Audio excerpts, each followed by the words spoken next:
For about a year now, we've celebrated our bicentennial with just about everything and in every way possible. I'd like to tell you about one of those ways. I'll be right back.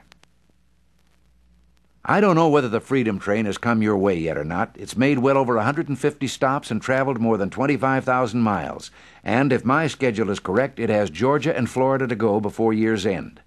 In California, it played overtime nearly every night to accommodate those who wanted to see the mementos of 200 years of freedom, which is its cargo.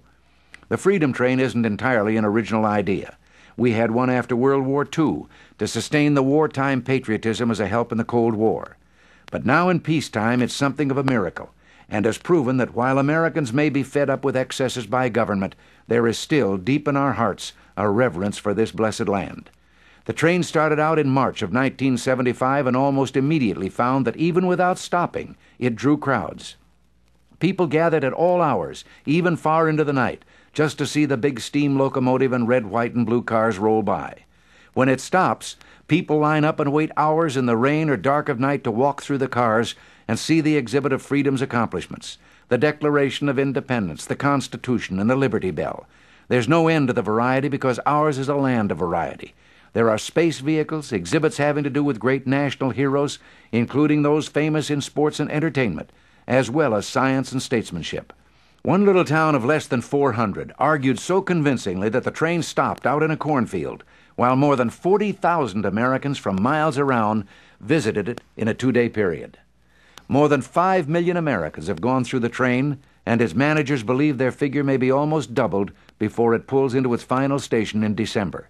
And there's no counting the people who turned out just to see it go by. I said there was something of a miracle in the reaction of people all over America to this particular bicentennial observance. There is another miracle in this day of government-organized, planned, and managed activity, a miracle that could maybe only happen in America. You see, the Freedom Train is privately run on a nonprofit basis. It has no connection whatsoever with government, federal, state, or local.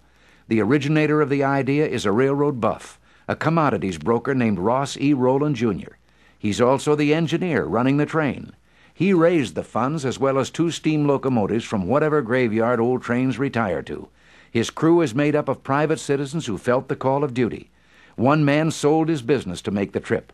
Another left his photo shop. And there are wonderful young people who volunteered because of pride in and love for their country.